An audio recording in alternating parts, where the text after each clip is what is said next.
nekuti Mwari vakati vachava nemi hawambofa wakatisiya. Mwari vachafamba nemi kubvira pazuva ranhasi kusvika maenda kuZimbabwe, kusvika maradzika hama yedu. Mwari vachafamba nemi. Ndongoti simbiswai nairo rishoko. Amen. Vamwe vanhu vanga vari vamwe vachionikana because ndisvika takakunza kwamudza sekuru pane kasevhisi katinoorganiza unozviona sei. Ndikati no pakanaka. In most cases maybe zvinhu zvaifanira kunge zvakawo maybe burden kwatiri, but zvinhu zvese zvakangokwanisa kurongewawo zvisiri burden kwatiri. Saka ndoda kutenda zvikuru neeffort yese yakaitwa. Sometimes zvinogona kuita kunge zvinhu big, but pane vanhu vakaisa a lot of effort, resources nezvese kuti zuva rino iri nenguva ino iyi zvikwanise kuitika. Saka tine kutenda zvikuru pane nguva ino iyi neservice ino iyi yatiri kuatenda. Dangotanga nengopa sort of overview, summary kemhuri yedu. Tatiri vana 7. Saka vabereki vedu vazoshayawo hatisati taita nyokura vese, asi takakura tiri close limited family nekuti tatisina hama dzakawanda. Baba vedu vakabva kuMalawi vari vega, saka blood relatives tachingori isusu takangodaro. Saka tatiri a very close limited family. Ndichitanga pane hanzvadzi yangu kumusoro obviously kune 4 nekuti tatiri 7. Kwaiti iye koti inini kuita munin'ina wangu ari kuno waigara naye kuno. Saka nanzva dziri takakura tiri very close. Tichingozvarwawo ndiri mudiki tichiendawo chikoro ndichiri mudiki ndiye munhu aitondiprotectawo pane zvainetsa nechii. Ndawo mukomana unoda kuma 9 or so years ndini ndanda kumira ndichiprotecta hanzvadzi yangu pane anything zvee zvainetsa. Saka ndo basically set up a family yedu. Then obviously vanhu no family inokurawo, then unoendawo kwakewo uyo utangawo zvakewo. Saka hanzvadzi yangu akasiya vana vatatu, mumwe ari kumusha. Saka murume wake paakashayika zvakambomuomera, asi chandinoda kuedza ngotaura ndechekuti karekta yake inenge yakaita sei. Munhu akamira ari ega achimbotsvagawo sapoti kwatiriyo. Remember achimbofuna achichema, aita dambudziko aenda kuchipatara zvichinetsawo, achimhanya-mhanyawo tingobatsirawo nhingi hanzvadzi yedu. Zvino tingoita move from one place to another, but munhu angari courageous uye angari ambitious ainditsanangurira zvaedza kuti aitewo kuti mhuri yake ikwanise kurarama. Munhu wandaitwa admire what she was going through, and munhu also kwawaigara kwacho aiwirira nawo nevanhu vaigara navo. I think those also zvaikwanisa kubatsirawo pakurarama kwaiita. Akazouya kuno kuSouth Africa, akazouya kuJoburg kwandiri kugara zvinezvi. Takambogara tese for about 3 months ndichiedza kumubatsirawo. Then pataigara tese papo taita nguva yakawanda yataimbogara pasi tichingotaura. Ndopandai also pick up kuti munhu angane a good vision neupenyu hwake despite environment nemacircumstances. Munhu angane zvinhu zvaishuvirawo muupenyu kuti zviitike. Munhu aishuvirawo kuratiwo mhuri yake naiye irarame upenyu huri nani. Saka ndichikuedza kungotaura kuti karekta yake kuti vasinganyatsi kuzivawo maybe the background uziva kuti vakunuko mama ugarisanawo mama kuona kuti mugarisanawo sei. Wauya kunouku kwakune vana vakazowanawo basawo, vakatanga kungouri kutora mhuri yavo. Saka asi ndoda kutendawo kwavaisenza, nokuti ndichingoonawo situation yacho, haasi munhu anga chingori employee kana kuti munhu aingosenza. I think it went beyond munhu aringosenza, akava part of their family, zvekuti vaita go the extra mile. Zvinhu zvinotarisirwa kuti munhu unoita kune blood relative. Saka zvinhu zvakangoti bata-batawo zvatakangoimurawo kuti sisi vedu vakwanisa kugarawo zvakanaka ukunuku tinoziva kuti eforeign land ine machallenges ayo hazvina kufanana nekumba, but I think this became home for her nenyaya yesupport nekubatsirwawo nevanhu vaigara navo. Saka we are really grateful as a family ne-environment yamakacreatirawo hanzvadzi yedu kuti zvikwanise kumufambirawo. It's unfortunate iwo Mwari vanenge vane maonero avo, vanenge vane time dzavo, hatina control over that. Pandakafonerwa nemunin'ina wangu kwava kuri kuma I think ma 8 or so, achita mukoma wakuru zvinhu zvinomira mushe. Then I would tsanangira kuti ndosisi vashaika.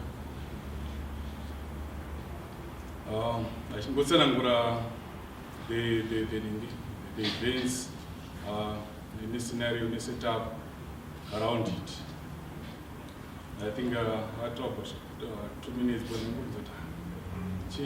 was in a state of shock. I think cut a phone. Then I went to sleep. Yeah, because it was just too much. But ndozvaitika.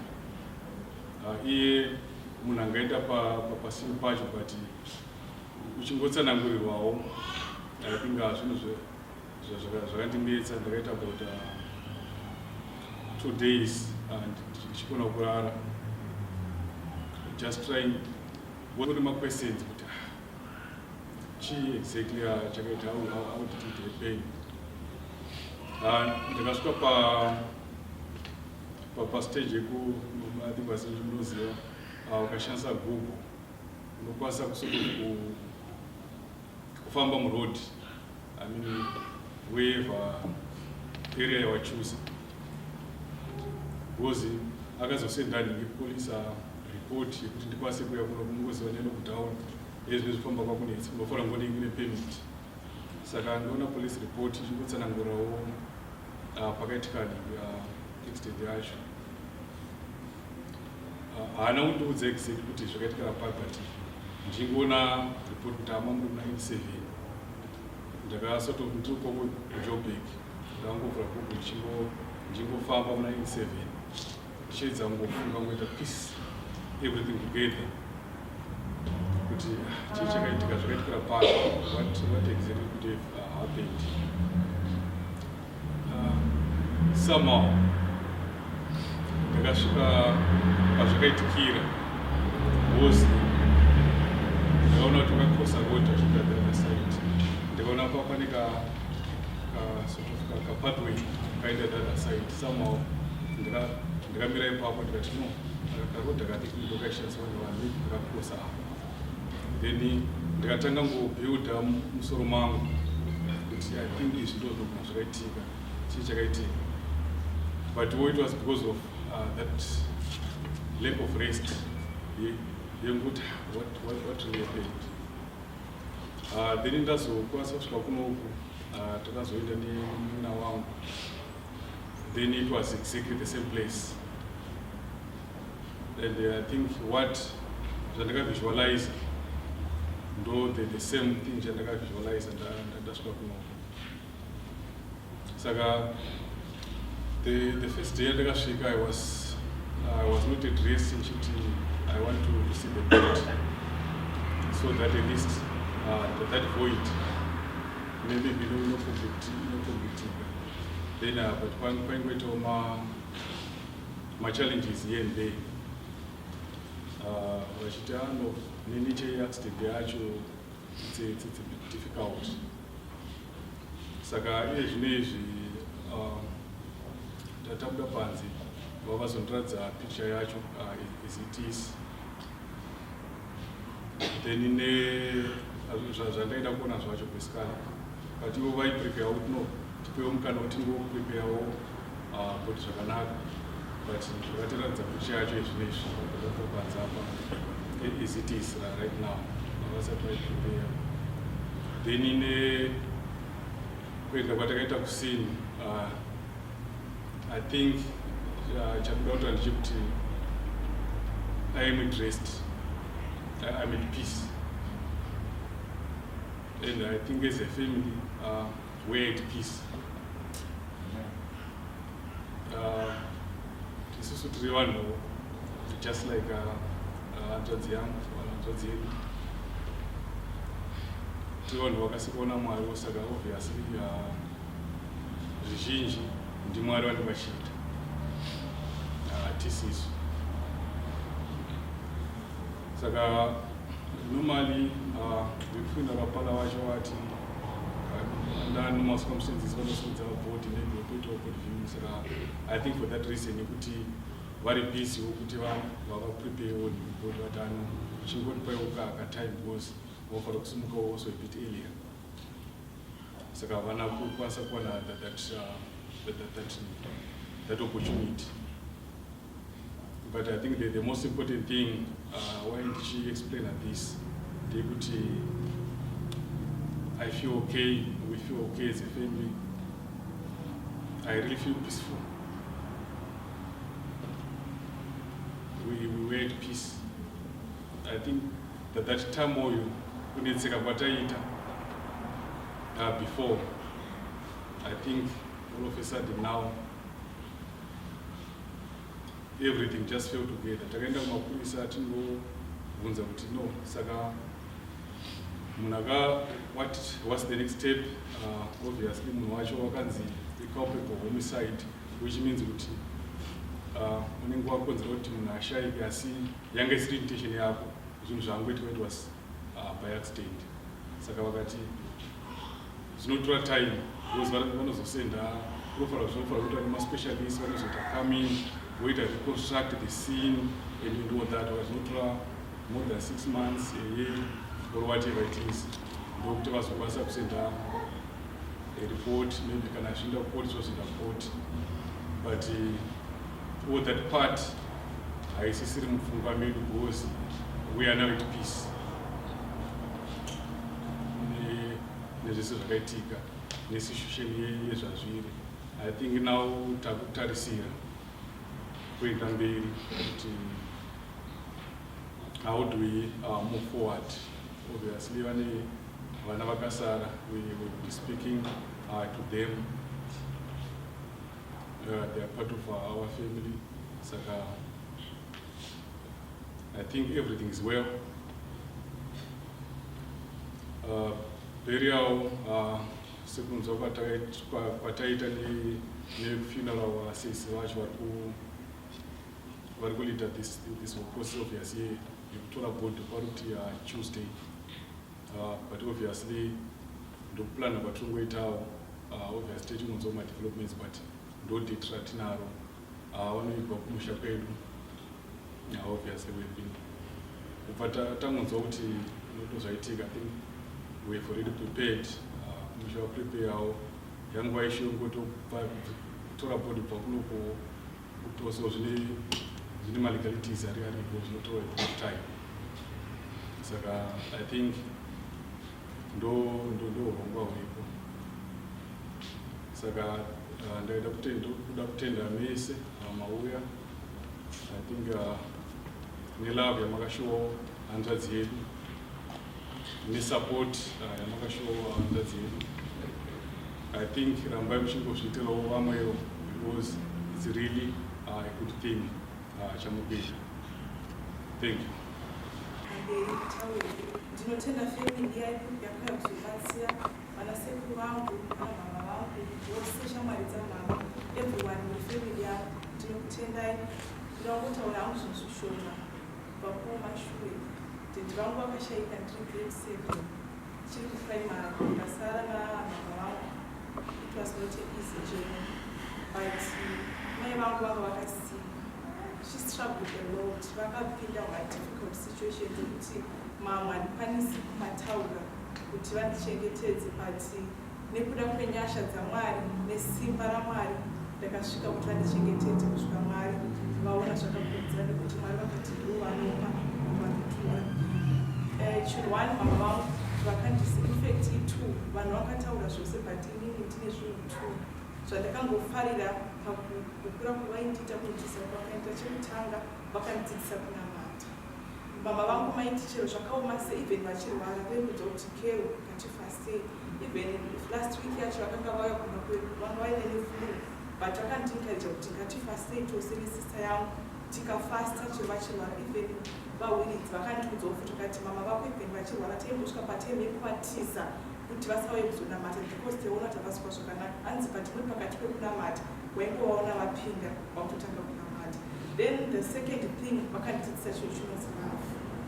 Mama vangu ndakadzidza kuti dei vakanga vasiri munhu akanga ane rudo vanhu vakadai vasinga vasina kuuya kusara kwamakaita but because nekuti vakanga vane love ndozvaita kuti vanhu vese vauye. Even ndichigara navo last week paitoita like munhu akatotaura kuti kune munhu ari kunzvimbo yakati anoda kubatsirwa nachikafu vanga vasingatombomusi munhu vakangounzwa zita but vakatotora mari vakatosendera munhu iyeye vakatomubatsira. Saka ndoda kukutendai mose izvo zvamunotiitira. Ndokutendai nerudo rwenyu, ndinokutendai mama, ndokutendai mose nekuuya kwenyu nekusakuza kwamuri kuita. Ndinongoti kuti Yesu Kristu peace nyasha dzedenga dzinokudza pamusoro weagape madzimai. Ndinokutendai chaizvo newese hama neshamwari dzauya kuti tizopa tibatsira kuchikuta pane muraramo. Ndinokutendai zvikuru. Inini ndiri tete ndiri hanzvadzi yamaidhuve yaratidzwa mbeve. Nekuda kungotaura kuzvishoma magariro tete akaita nemuroora. Ini nemuroora wangu tiri nangoti nehanzvadzi yangu tiri mahalf brother tinosanganawo namai. Saka tichikura muzuva avo kakuropa usakakura patazokura taudzwa kuti kune brother yangu inogara mama watozokudzwa kana kune brother yangu inogara. Saka chibva tazoenda kutasangana ndiyo yakanga yawe brother yedu yakanga yataitotarisiro kuti tikaenda une brother yedu inotipo something todzoka kumba. Tikaenda une brother yedu inotipo something yodzoka kumba. I remember ndichienda maiguru vakanga vati mwana wangu vakaroorwa ari mwana wake. Sokuona kwangana mukaverenga eji yavo neeji yemwana unoti mwana wakaroorwa ari mwana wake. Asi aizoti ukaenda ikoko kana kuti kuna nasekuru kwakanga vachigara kumusha kwana vaikuona kuti akanga anodanganya rudo. Kana ndiri seni yaiko uchisvika waibva ngokupa position yako kuti tete ende vakanga vaingondiitira zvese kuti pakanaro vaitonzwa kugumudza kuti tete tatoisa murengesa ndiri mwana udaro ndisina chandinacho ndotoya kuti ndizopiwa ari umwe muroora roti tete wacho mwana mudiki plus hapana choainacho. Saka handifungi kuti pane chandikavaisire murengesa asi vaingotora position yavo yekuti ava nditete ende wakanga wasiri munhu aidifferentiate akadai kuti nditete wekupi nditete wekwadhuve nditete tete ndakanga ndingori tete kusvika pakufa kwanzvadzi yangu. Azofa kudaro vatazosanganawo vatauya chibva tazovaunzwawo nekuruchiuyawo kumba. I remember kuti kare pavauya kumba, I remember the last patakasangana topemberera umwe mapoto edu wasvika pano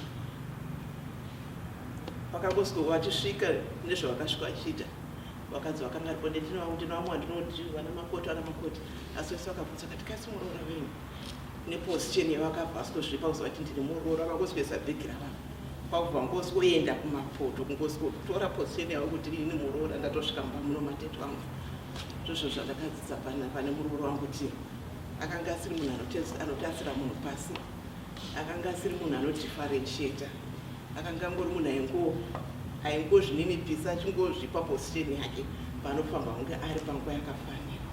Akanga ari munhu anorudo zvekuti kese kashoma ikangoshoona kuti enga asinawo asi aitokwanisa kuti tete makuende chioi akachienda muda chinotenda munobatsirikana chinomubatsirika. Ndinozvitenda chaizvo chandiri kuda kutaurawo kune wadanzvadzi dzangu vari 2 munyari kumusha nanasekuru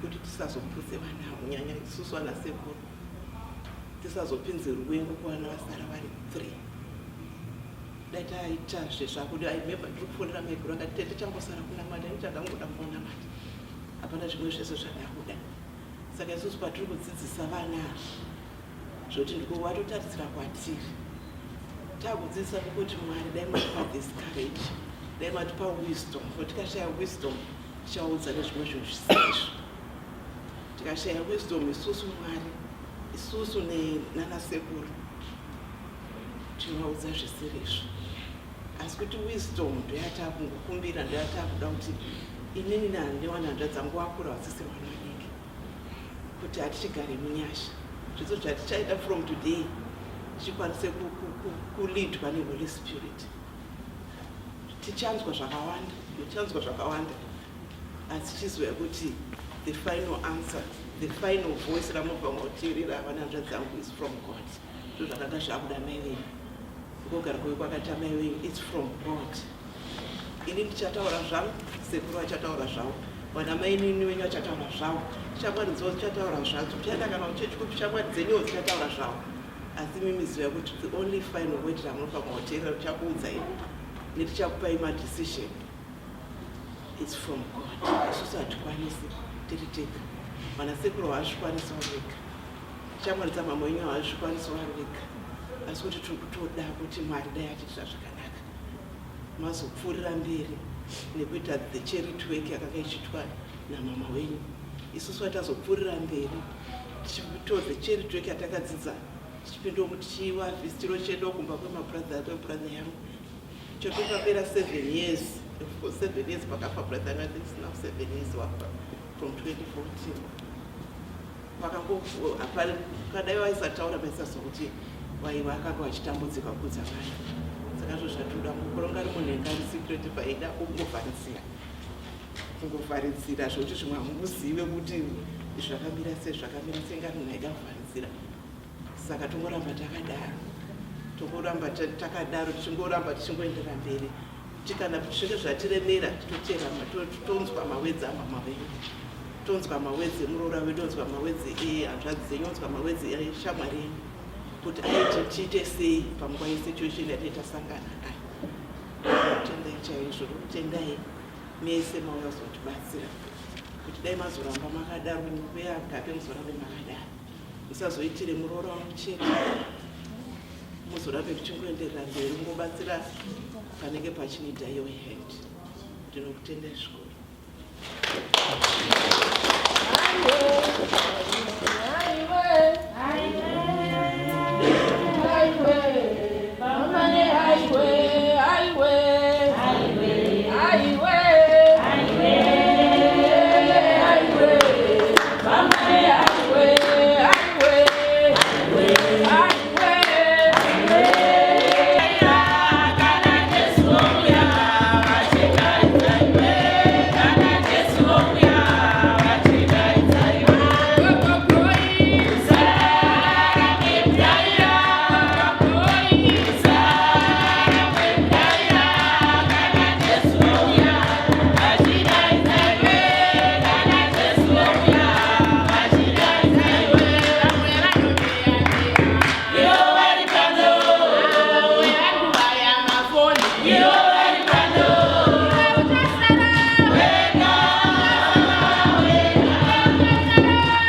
kuti ndakanga ndane gore ndakatangawo ndakajoina family inoi Bright Learning Center last year. Mushure mekunge ndawana basa maiwiridza wakandirifeya kuWeinberg. Wandirifeya kuWeinberg wakati endai kuWeinberg Mr. Sauter munoenda kunoona wanoitwa Madam Mbewe wariko kwakakumirirai. Ndakaenda ndakasimuka ndikaenda ndikanowaona wakandikashira zvakanaka. Takashanda zvakanaka asi pane zvinhu zvandakataka kuona zvandakanga ndisina inini. Mufunge wadikani mukurarama kwatinoita tine zvipo zvakasiyana siyana zvatinazvo. Madam Mbewe munhu akanga aine rudo nevanhu vese zvavo. Madam Mbewe munhu waifara. Madam Mbewe munhu akanga asakwanisi kuchengetedza chinhu kana kuti zvinhu kana zvigumbu mumwoyo. Munhu aibva atongotaura kana paine zvinonga zvake zvisina kumira zvakanaka vaibva wangotaura pakarepa. Takashanda zvakanaka naMadam Mbewe. Netokoziva kuti Madam Mbewe kana varipo basa riri kuitwa zvose zviri kufamba zvakanaka. Zvino Madam Mbewe nhasi hatisisinawo. Musi wa18 mukupfupisa ndisida kutorera vamwe nguva takanga tiri tese kubasa. Makusenseni musi wa17 manheru wakandifonera Mr. Sauter makadiko ndakasiva Madam makadiko. Mataxis ari kufamba here kuri kufambika here kuenda kuWeinberg. Ndikati kuri kufambika. Basi ndanichida kuya kubasa ndikati Madam izvo so far we are managing. Ndezva zvichiita kuti bozororai tiri kuno. Basi ndandida kuuya. Chandoda kufambira ndechekuti ndine basa randoda ndisiye ndagadzirisa rimire zvakanaka. Ndikati Madam madi kumbozora basi ndinouya mangwana. Friday makuseni wakandifonera futi wakati ndakutopinda munzira ndakutouya. Kati alright tokuona masvika Madam. So wakauya. Wauya Madam wakatanga kuita basa ravo semazuva ese. Madam wakanga vari receptionist. Madam wakanga vari besa. Wakanga vari ndo aitoonera zvese basa rese repaWeinberg. Madam wakatanga kushanda nemabhuku avo ezvemari zvakarerekera kunyaya dzebasa. Wapedza wakati inini nyaya ndakutoita pana mudheki kuti ndakutomhanya kubhengi. Kubva wamhanya kuPlumstead. Kubva wanobhenga mari. Wabhenga mari nguva dzakuita kuma33 wachidzoka kanzi ndatodzoka. Takangoti gare nawo. Ndo pakazosvikawo parent yakasvika mai Maponga ukabva wasvika wari muno. Wachisvika wakataura nyaya wakataura wakati isati ngoita basa redu. Nguwa mai Maponga wakabva kuda kuwati ndakwenda kubva waenda. Takasara na Madam wakati wadika nguva dzangu dzakwana. Chiuya itinamate ndada kuenda. Ndo yanga yagara iri tsika yavo yekuti azviite kuti titange basa tisati tanamata tisina kunamata kana kuti tiparadzane tisina kunamata. Takabva tatongosvika paWeinberg takabva tatongotiwo yes ndizvo chaizvo zvinotodiwa because kuti tirarame pane kuti zvinhu zvese zvifambe zvakanaka tinofanira kutungamidza Jehovha pamberi. Wakaimba rwiyo irworwu rwatiri kuimba irworwu. Give me power every hour. Give me power every hour. Give me power every hour to victory. Oh, give me power. Give me power. Oh, give me power. Give me power. Oh, give me power every hour to victory. Tanamata tese Madam akati wadikani mufambe zvakanaka ndakwenda kata madam nemo mufambe zvakanaka kubva watobuda bvawaenda takasara tichita basa chipedza kuita basa ma5 takasara tichikudawo wakanga watoenda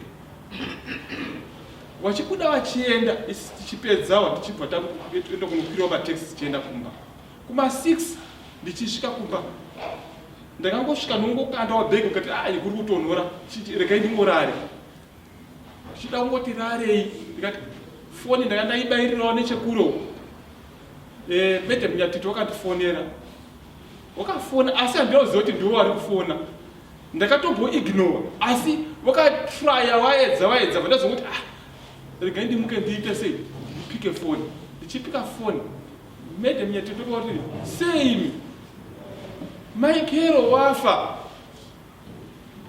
Maikero wafa ndikati muritaura Maikero apikwaza muwazire kumontaguko asi kutaura kwaita wanga wachichema inini kuti ndizvibatanidze manje kuti Madam Mbewe wane mwana wanonzi Kero tajaira kuti Madam Mbewe kana kuti Madam Dhudu ndikati Madam wakabva wakata foni ndobva ndati regai ndifone futi Madam muri kumbotaura chiko muri kumbotaura handisingisa kuzvinzwisisa zvakanaka asi se munoshanda nawo Weinberg ikoko wamunoshanda nawo mazisa muwazive here ndikati muri kureva Madam Mbewe here kasi Madam Mbewe zvakandinetsa hama dzangu nanhasi zvakandiomera I can't believe zvakaitika munhu watakanga ndinaye just after an hour munhu kwakutotorwa kwakutoenda kumusha nhasi ndopazvakundionesa kuti ichokwadi nekuti ndikudavira kuti vanhu vese vakaungana hamungaunganiri nhando tikadai tiri kudzimba dzedu madikani pasi pano hapasiri pedu pasi pano idandaro pane chinhu chimwe chandakadzidza kuna Madam chinhu chikuru rudo wakakomborerwawo vanoita nhodzera yezvinhu zvakanaka tichiri pasi panapa ngatidzidzei kuitirana zvinhu zvakanaka tichiri pasi panapa tichionana kudai ngatisaitirane utsinyeba kana mafi kana godo nekuti life is so short zvakaitika panguva ida tisikatarisiri warimo waberekwe kuWeinberg muno simudzai mumaoko pamuri waberekwe kuWeinberg mune nevana vedu varimo muno twanda twedu twauyawo turimo muno chimbonditaurire vadikani muna Jesu ndinovapindura ndinovabatsira nekuti chii ndinovataurira kuti chii ndinovatsanangurira kuti chii chandinovatsanangurira vana vechikoro pavachatanga kuuya kuzodzidza chii chandinovatsanangurira kana kuti kunzwa soko iro riri pawakanzwa soko rino iri kuti Madam wasisiko chii chandichavatsanangurira uzotibatsirawo inyengeterei tiri kuikumbirawo kwamuri misodzi yedu haisi kupera svondo rino rese ndarichikuenda kubasa asi hapana handidi kunyepa ndakatadza hapana chinhu chandaitomboenda kwakuti ndingoenda kunogara because zvakaoma wadikani kugashira zvisinei Mwari wakuitirei zvakanaka tinoda kutendai nerudo rwenyu my sister amen ndinodaira kuti ndakanga ndane gore ndakatangawo ndakajoina family inoi Bright Learning Center last year mushure mekunge ndawana basa maiwiridza wakandirifeya kuWeinberg wandirifeya kuWeinberg wakati endai kuWeinberg Mr. Sauter munoenda kunoona wanoitwa Madam Mbewe wariko kwakakumirirai ndakaenda ndakasimuka ndikaenda ndikanowaona vakandikashira zvakanaka. Takashanda zvakanaka, asi pane zvinhu zvandakataka kuona zvandakanga ndisina inini. Mufunge wadikani mukurarama kwatinoita tine zvipo zvakasiyana siyana zvatinazvo. Madam Mbewe munhu akanga aine rudo nevanhu vese zvavo. Madam Mbewe munhu waifara. Madam Mbewe munhu akanga asakwanisi kuchengetedza chinhu kana kuti zvinhu kana zvigumbu mumwoyo. Munhu aibva atongotaura kana paine zvinonga zvake zvisina kumira zvakanaka, vaibva wangotaura pakarepa. Takashanda zvakanaka naMadam Mbewe. Netokoziva kuti Madam Mbewe kana varipo basa riri kuitwa zvose zviri kufamba zvakanaka. Zvino Madam Mbewe nhasi hatisisinawo. Musi wa18 mukupfupisa ndisida kutorera vamwe nguva takanga tiri tese kubasa. Makusenseni musi wa17 manheru wakandifonera, Mr. Sauta makadiko, ndakasiva Madam makadiko. Mataxis ari kufamba here, kuri kufambika here kuenda kuWynberg. Ndikati kuri kufambika. Basi ndanichida kuya kubasa, ndikati Madam izvo so far we are managing. Ndezva zvichiita kuti ngozororai tiri kuno. Basi ndandida kuuya. Chandoda kufambira ndechekuti ndine basa randoda ndisiye ndagadzirisa rimire zvakanaka. Ndikati Madam madi kumbozoroka zvaandinouya mangwana. Friday makuseni wakandifonera futi wakati se ndakutopinda munzira ndakutouya. Ndikati alright tokuona masvika Madam. So wakauya. Vauya Madam wakatanga kuita basa ravo semazuva ese. Madam wakanga vari receptionist. Madam wakanga vari besa. Wakanga vari ndo aitoonera zvese basa rese repaWynberg. Madam wakatanga kushanda nemabhuku avo ezvemari zvakarerekera kunyaya dzebasa. Wapedza wakati ini nyaya ndakutoita pana ndekuti ndakutomhanya kubhengi. Kubva wamhanya kuPlumstead. Kubva wanobhenga mari. Wabhenga mari nguva dzakuita kuma33 wachidzoka kanzi ndatodzoka. Takangoti gare nawo. Ndo pakazosvikawo parent yakasvika Mai Maponga, ukabva wasvika wari muno. Wachisvika wakataura nyaya wakataura isatingoita basa redu. Nguwa Mai Maponga wakabva kuda kuti ndakwenda kubva waenda. Takasara na Madam. Wakati wadika nguva dzangu dzakwana. Chuya itina mate ndada kuenda. Ndo yanga yagara iri tsika yavo yekuti azviite kuti titange basa tisati tanamata tisina kunamata kana kuti tiparadzane tisina kunamata.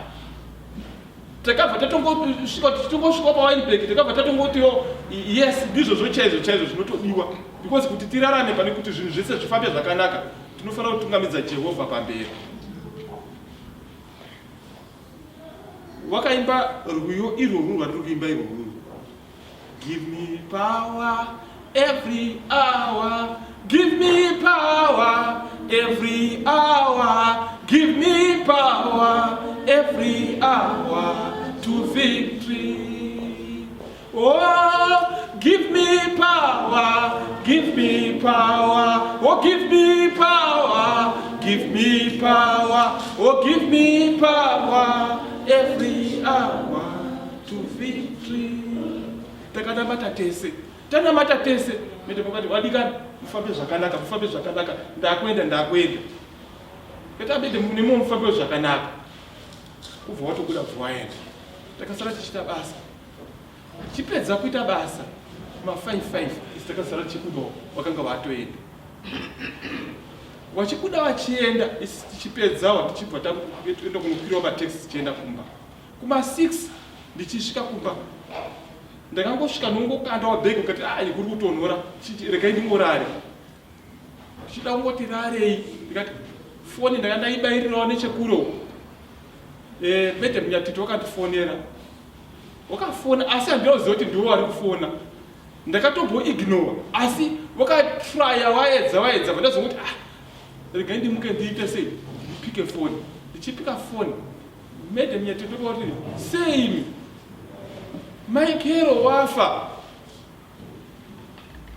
wafa. Ndikati muritaura Michael wafa muwazire kumontaguko. Asi kutaura kwaita wanga wachichema. Inini kuti ndizvibatanidze manje.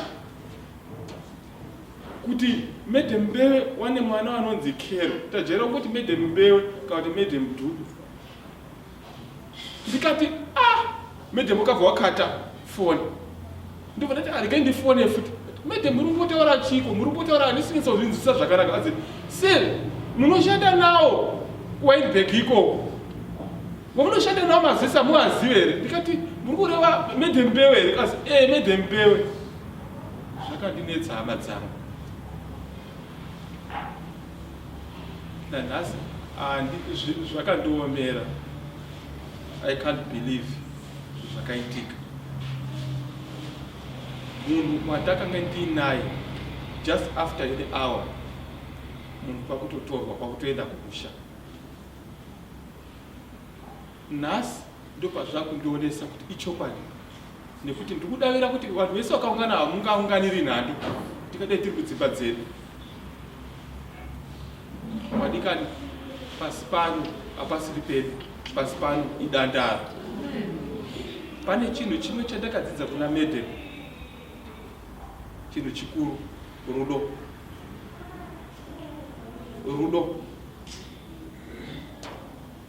Wakakomborerwawo wanoita nhodzera yezvinhu zvakanaka.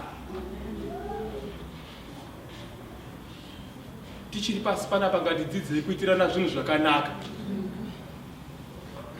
Tichiri pasi panapa tichionana kudai ngatisaitirane utsinye kana mafi kana godo, nekuti life is so short.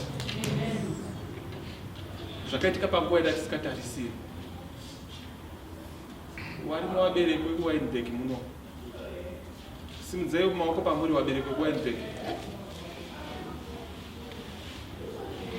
Mune nevana vedu varimo muno. Twana twedu twauyawo turimo muno.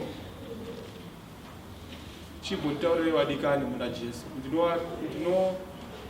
Ndinowapindura, ndinowabatsira nekuti chii, ndinowataurira kuti chii, ndinowatsanangurira kuti chii. Chii chandinowatsanangurira. Vana vechikoro pavachatanga kuuya kuzodzidza, chii chandinowatsanangurira. Kana kunzwa soko irori pawakanzwa soko rinoiri kuti Madam wasisiko, chii chandichavatsanangurira. Muzotibatsirawo inyengeterei, tiri kuikumbirawo kwamuri. Misodzi yedu haisi kupera. Sono rese ndarichikuenda kubasa, asi hapana, handidi kunyepa, ndakatadza, hapana chimwe chandaitombwera, kwakuri kungoenda kunogara. Because zvakaoma wadikani kugashira. Zvisinei, Mwari wakuitirei zvakanaka, tinoda kutendai nerudo rwenyu. Pamusoro yavafundisi, pamusoro yevabereki, ndakamirira vabereki vekuWeinberg. Chingoda kutanga kuti hazvisi kugamuchirika kuti Madam Mbewe hapasisina. Kuziya kwandakaita Madam Mbewe, ndakaendesa mwana wangu Dhanasha Enochi ari mugrade R, akatanga Krishna. Zviri kurema, hazvisi kugamuchirika kuti Madam Mbewe hapasisina. Munhu anga ane rudo, vanga vari amai, vanga vari sisi, vanga vari mudzidzisi, zvese izvozvo. Kuziya inini vabereki vangu vanobva kuMalawi. Senemu, pandakaona senemu, ivo vakachionawo yangu senemu yekumba kwedu kuti Masola. Vakatikana munhu something some wrong somewhere. Vakandidaidza vakati Dhanasha uyai pano. Senemu yenyu iyi izi muno muZimbabwe iri kutaura something. Ndikati aiwa vabereki vanobva kuMalawi. zvikanzi ndikati kana nenyu ndakaiona pandakaona ndakazoti aiwa muri munhu wekumalawi zvikanzi tabva tatokonekta tabva tatanga kuita nasisi mukoma sisi nemunin'ina ipapo zvakabva ameno zvakabva zvangoklika kungoita zvega kungoklika so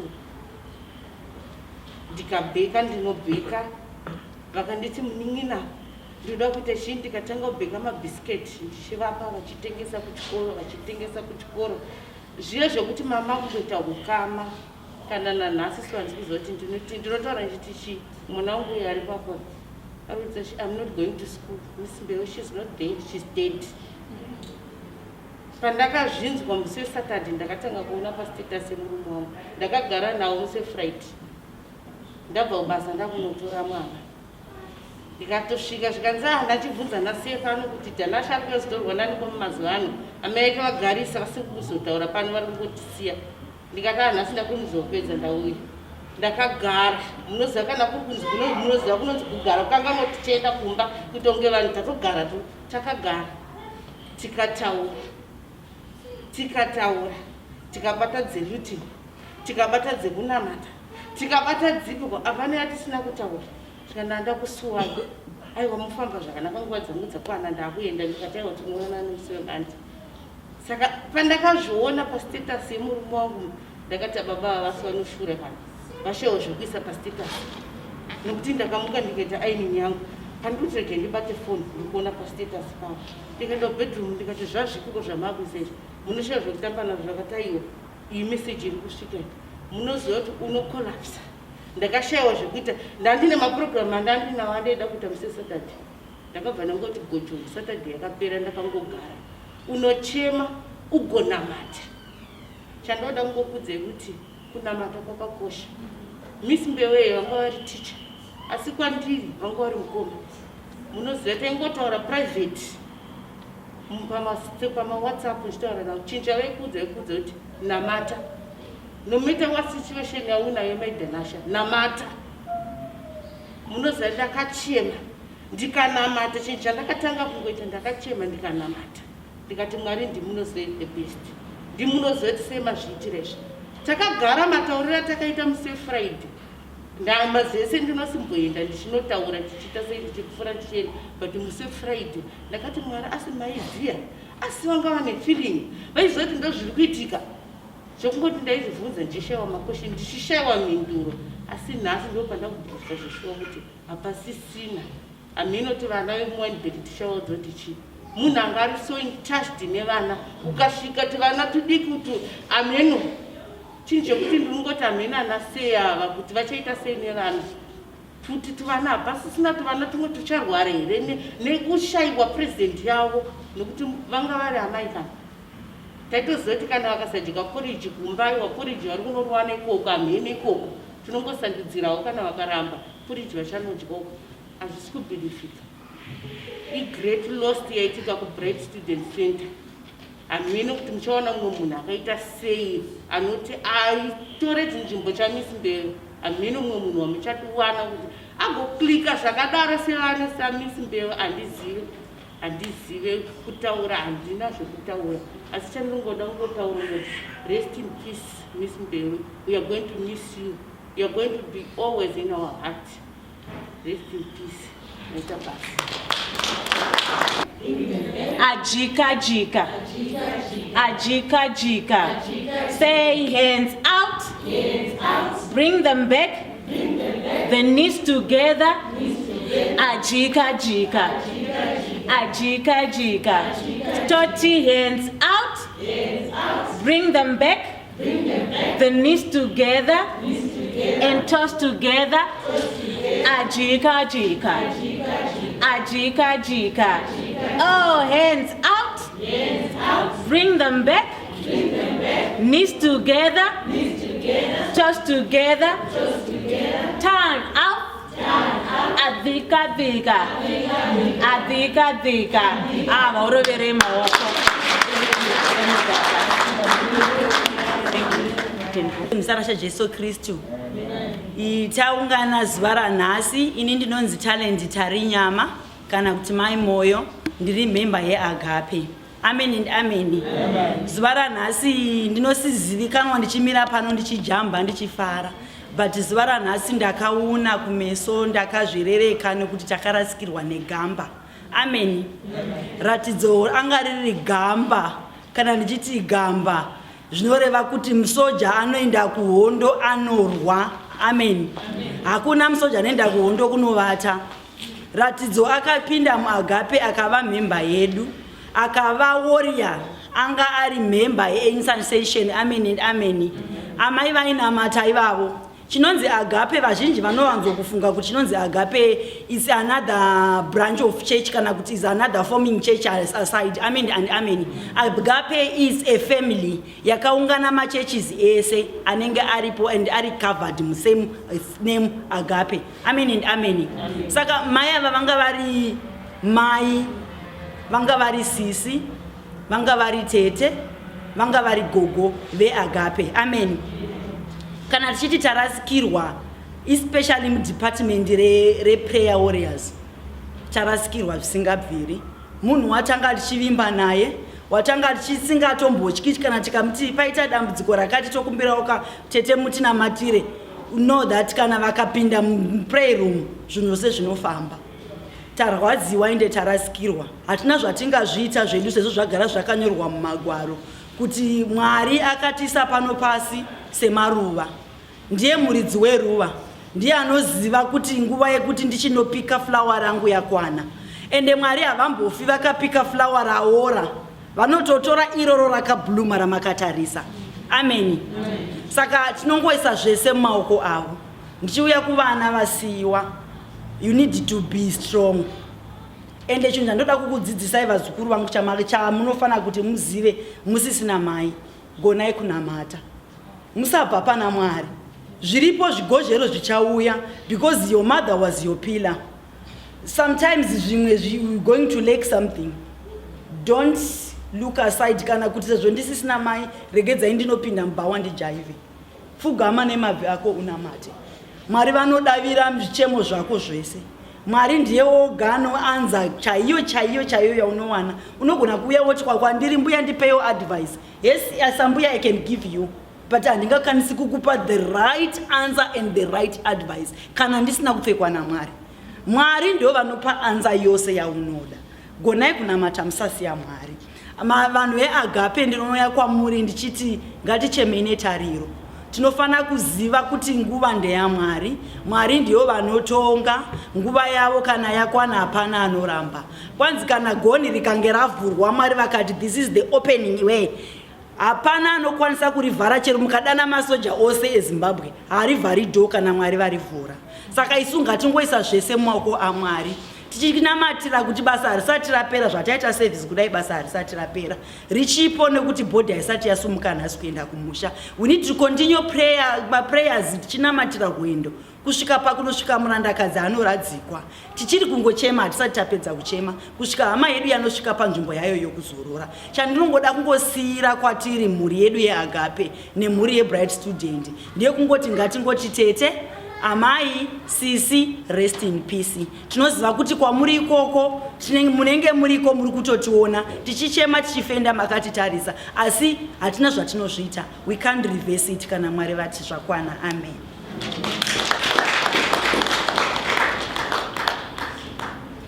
Mashita enyu ndotenda vatauri vese nemashoko akanaka, mashoko ekunyaradza. Nguva ino ndichasira kuna MD Madam Mumera vatipewo mashoko avainawo. Bye.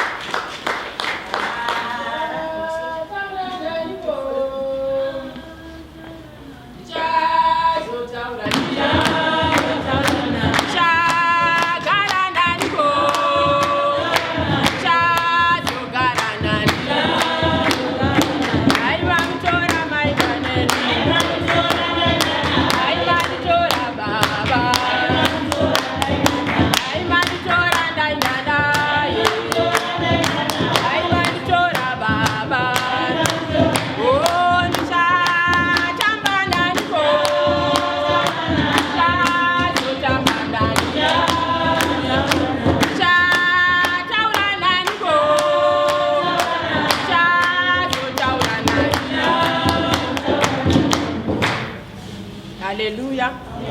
Haleluya. Ndoda kungotaurawo zvishomanene pamusoro pamai Mbewe. Ndofunga kusangana kwandakaita namai Mbewe, vakauya nemwana wavo mai Shandi kuchikoro. Kuagape tunoita makosi akasiyana siyana. Saka vakauya vachida kuita kosi yehousekeeping, yekucleana mumba. Ndobva vatouya bva vatoitiswa training yavo bva vapedza. But ndichisvika kumba ndine hope dzandakasangana nadzo because ivo training yavo vaitoita vachinzi kune basa like vakanga vatoenda kubasa.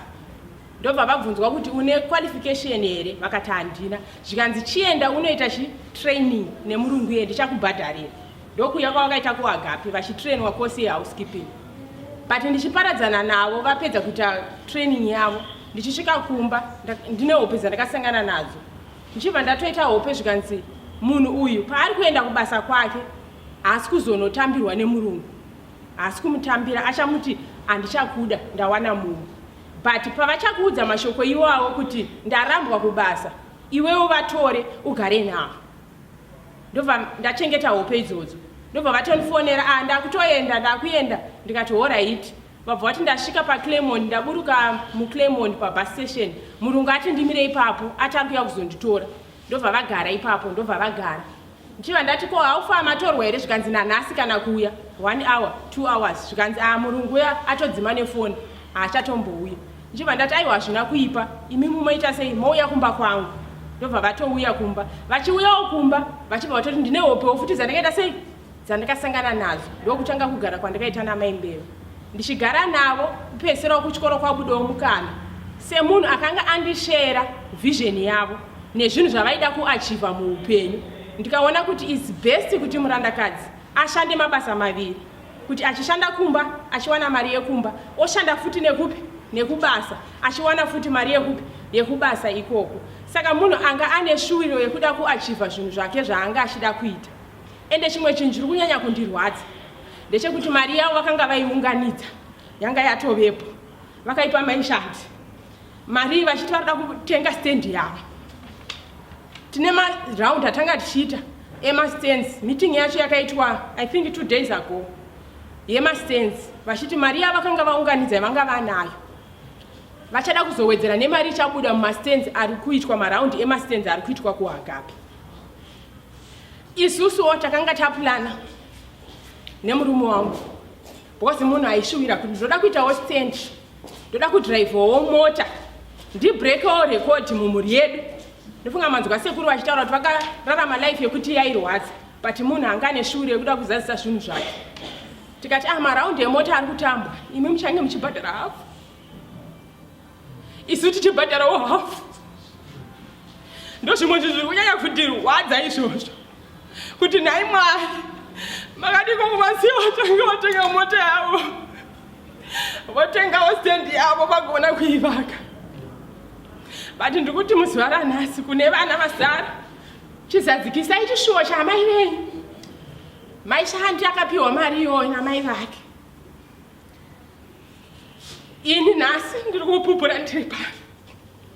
Kero akanditaurira akati mai Pipi, mama vasati vafa vakasiya vanditaurira kuti ukawana chawawana, ukawana dambudziko rawawana uende kuna mai Pipi.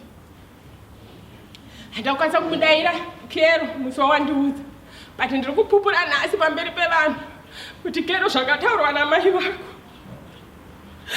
Sununguka Kero, watowa mwana wangu, sununguka kuuya pane zvese zvichakunetsa Kero. Ndiri kupupura nhasi pamberi pevanhu, but zviro yangu yandinayo Kero namai Shandi namunya, chishingirirai mukwanise kuita zvinhu zvaidiwa namai venyu. Muitsvage stand iyoyo, tichashingirira tiri pamwe chete, imi vana neni ndiripo nevamwe veukamba, ndicharamba ndiripo, handisi kuzosuduruka. Kusvika stand iyoyo yazovepo, toda kuzounganamwe musi takupemberera kuti stand yapo, stand yakuvakwa. Ngadai iri mota yacho kana ichadhiraivhwa namunya.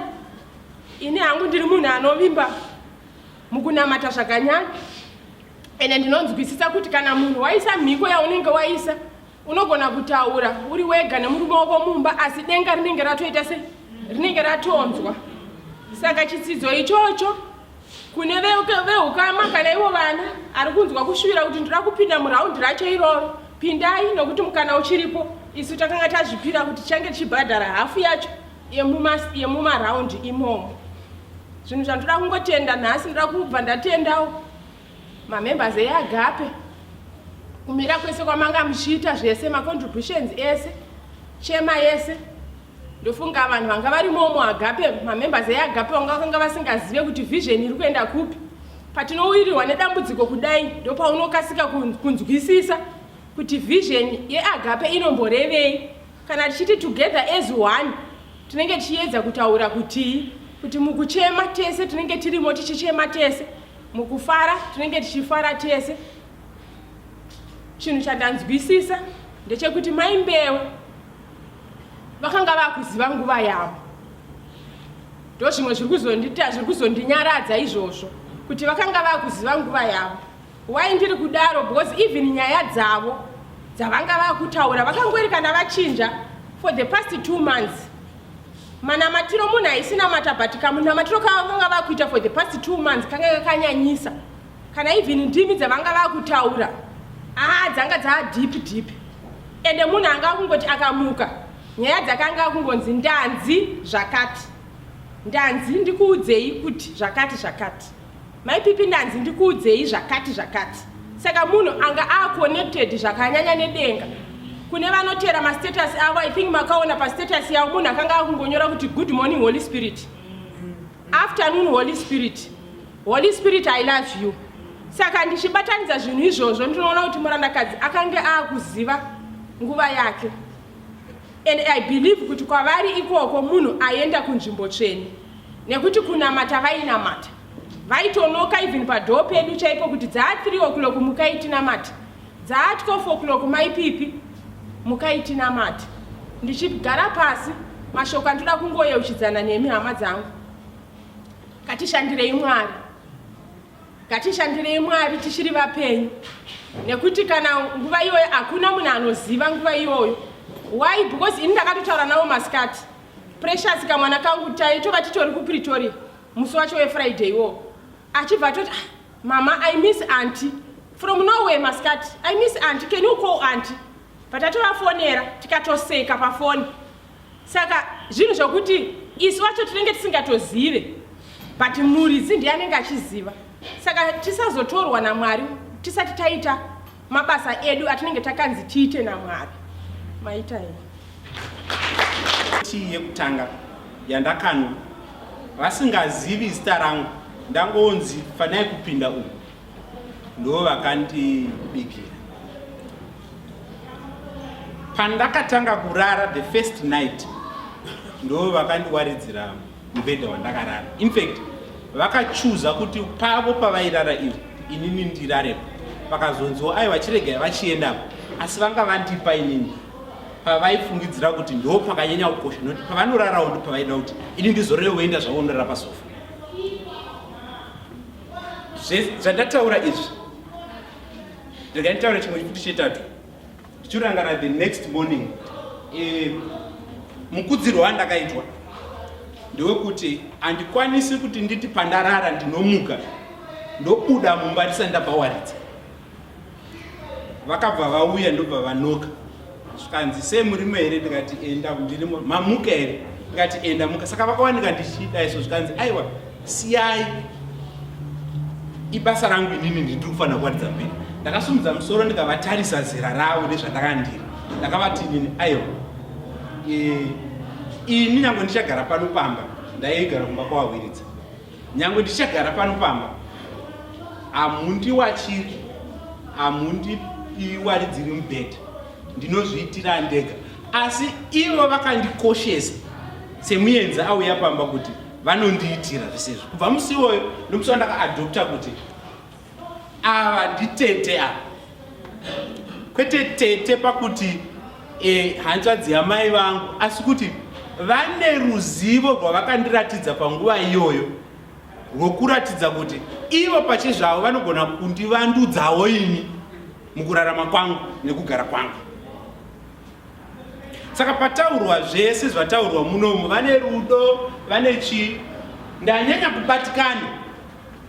Chandibatikana, chakandinatsokubatikana kunyanya ndechekuti mutauri wese anga achitaura anga achidzikisira spirit yangu. Spirit yangu anga achidzikisirwa pakuti manga muchitaura zvinonyanya kuda kubata kuti tinazoti zveshuwa tiri panhamo. Asi ina ndina kuuya panapa kuti tiri panhamo. Tauya kuzocelebrata a saint. We came to celebrate a life. We came to celebrate someone who has given us something good that we are proclaiming now. Tirikutaura zvakanaka zvavakaita. Inini I believe in the fact that whatever I say is what goes in my life. Right now we have been saying good things about her life, the physical life she was with here. Why were we saying it? Because we wanted to attract. Can we attract something good on a spirit irilo? You can't. You need to open up your spirit. You need to be enlightened. You need to have iwewe mukati moyo wako kuti munge makasununguka. Kero vhura mukati mehana yako izvezvi muvhurike. Zvataurwa zvese muno ndokuti zvikwanise kupinda mauri. Wobva watora zvaitwa naamai vako zvatataura. Saka ndisati ndaita vote of thanks kuimba ndinogona kutadza, but ndandichida kana paine anogona kushaura karwiyo kanosumudza munhu wese. Andidi kamboke nhamo mahima hatisi kumanda. Kana paine anogona kushaura karwiyo kanoita kuti the good things which have been said about her, we attract them as we sing, as we celebrate her life. We need to celebrate this soldier. We need to celebrate this winner. We need to celebrate the victory that she has given us in our lives, which is what we heard today about her. I can't give a vote of thanks kune vanhu vasiri kuziva kuti iri igamba rakarwa hondo yaro rikapedza rikatipa maexamples akanaka. Maexamples iwayo ngatimafarirei tibude tiinawo. Vataura vakati it's not about her. Vatanga kutaura. And it's about our lives where we are now. So andifuna kuona zviso zvakasuwa please. Hatisi panhamo tiri pacelebration yelife yaratidzo mbewe. Hatisi panhamo izvo. Ladies, do you still have that vibe? Or Windows, do you still have that vibe? Bring something.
nguva dzinogona kuzoita shanje but ndinotenda pane zvandanzwa anditi ndovimba imimi mune machinda wostate ndasimudzwa kuti ndiite vote of thanks kutenda. Ndofunga tatanga kutenda nekutamba kwataita ndachikona ngoti ngotenda Ratidzo Mbewe the teaching that she gave us, the way she portrayed herself in front of us, what she did and how she did things. I believe we learned a lot and we are going to progress and continue in our lives. Tiine chatakawana mari. Ndoda kuti nditende panguva ino kutanga group reAgape. Agape iboka remadzimai, iboka rinosimudzira madzimai, iboka rinoita kuti nyango uyo anenge achifungidzira kuti inini semunhukadzi handikwanisi kuti ndiende kumberi nekugadzirisa upenyu hwangu pasina munhurume padivi pangu, Agape inobvisa pfungwa iyoyo. Ndiri kutaura ndichirumbidza Agape ndiri munhurume, asi ini ndine ndichifungidzira kuti vanhukadzi havakwanisi kurarama tisipo, but Agape inoita kuti zviite saizvozvo, dzimba dziende kumberi. Ndakambonzwa chimwe chimutauro kwedu kushona kuti chinzi mushamukadzi. Pane vanorambere varume kuti mushamukadzi,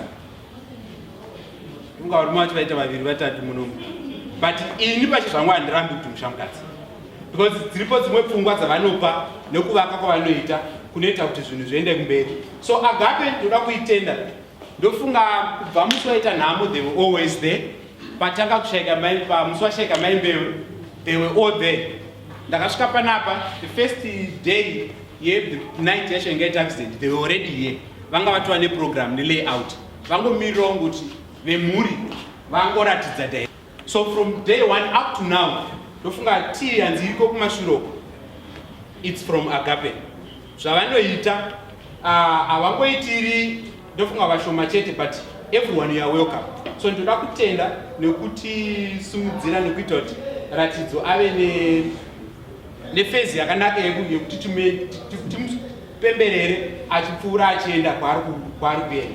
Then ndoda kutenda Bright Student Learning Center. Bright Student Learning Center ndo yatipa mukana wokuti tinge tiri pano pakatambanuka. Bright Student Learning Center ndo yaitazve kuti tikwanise kuva nenguva yakanaka yekutaura nekucelebrata upenyu hwaRatidzo Mbewe tiri pano.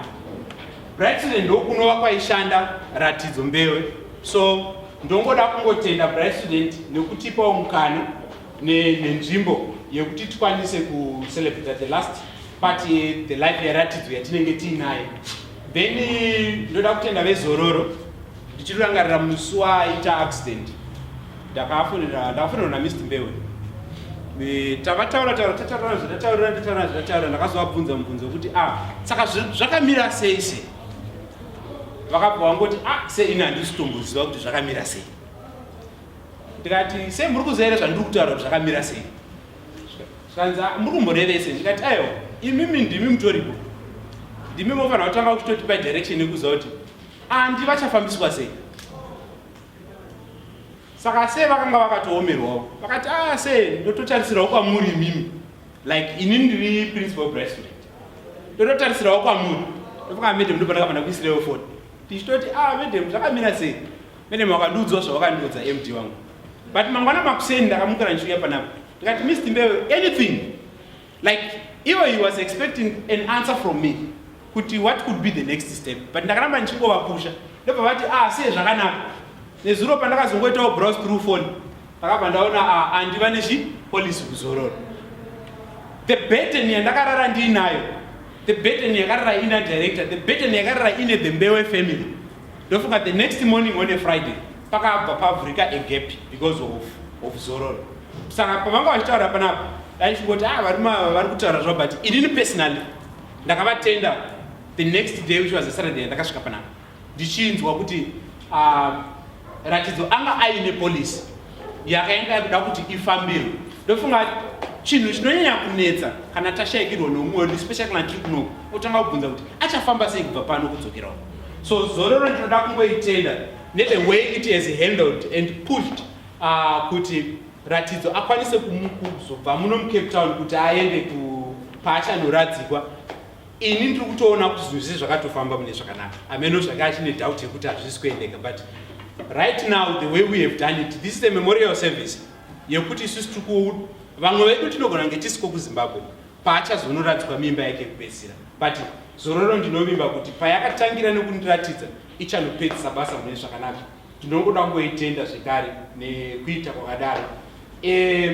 Ava vandatenda vese pamusoro apo kuti vakwanise kufamba mune zvakanaka nekugona kuita zvavakaita, it is because of the accommodation yatinenge takapiwa neroom to play yatinenge takapiwa neThe Mbewe family.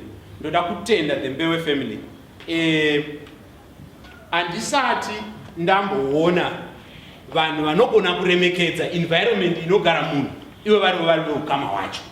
Isitajaira kuziva kuti kana pakanzi nhamo kumamisha uko uri kuZimbabwe waenda panhamo kungava kwasekuru kungava kwani wakutoziva kuti pachamboitwa kamwe kadare kemhuri kekuti imimi madzisahwire yangu mine zvamuruda kuita kana mhuri isina kuapprova hazvifambi.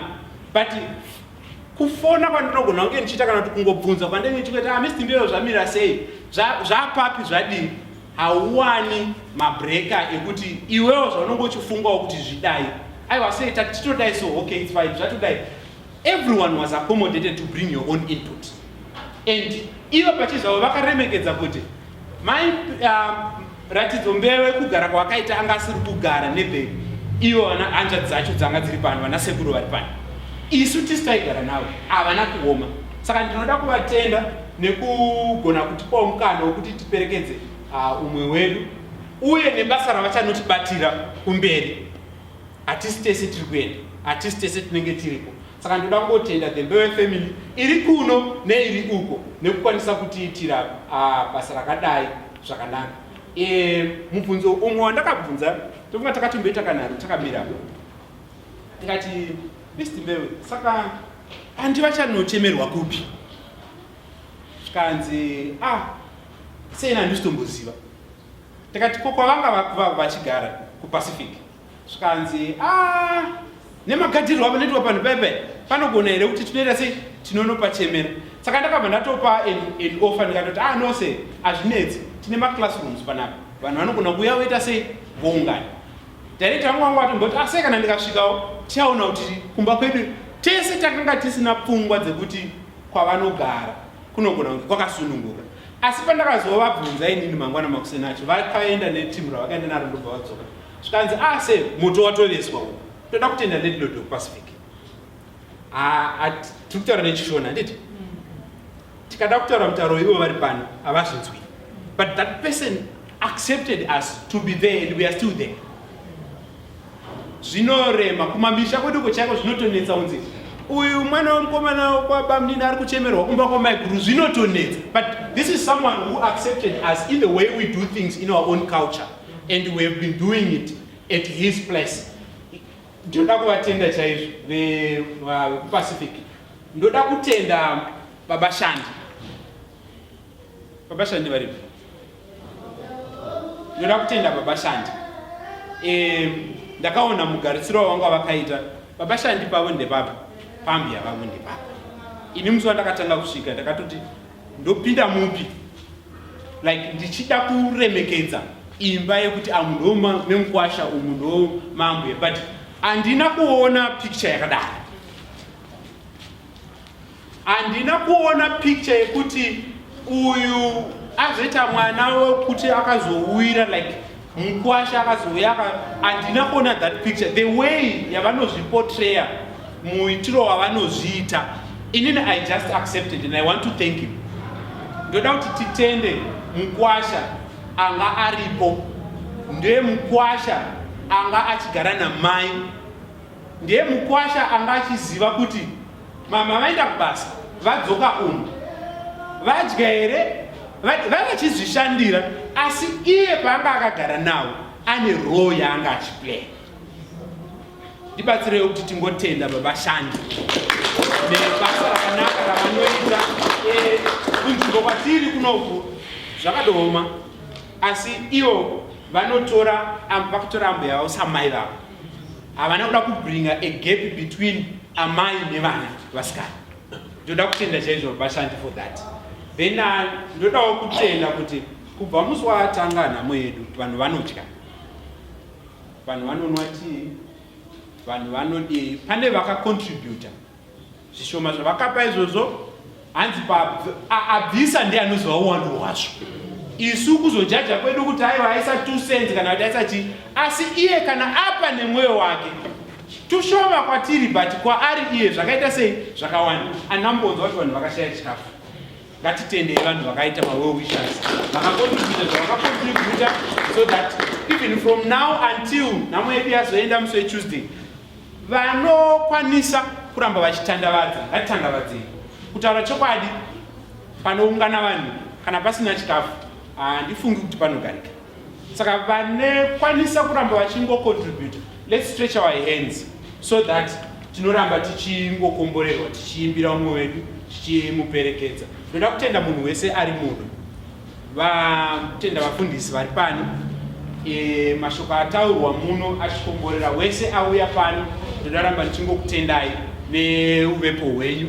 Mwari aramba achikukomborerai zvataurwa kuti musaramba muchangoitira isusu tega, vekubright student, vekuagape, vekwambewe, asi itiraiwo munhu wese. Ratidza rudo nyange muri mukufara, ratidza rudo pese paunenge uri. Ndinotenda chaizvo, ngatizvitendei nekuva pane ino nzvimbo.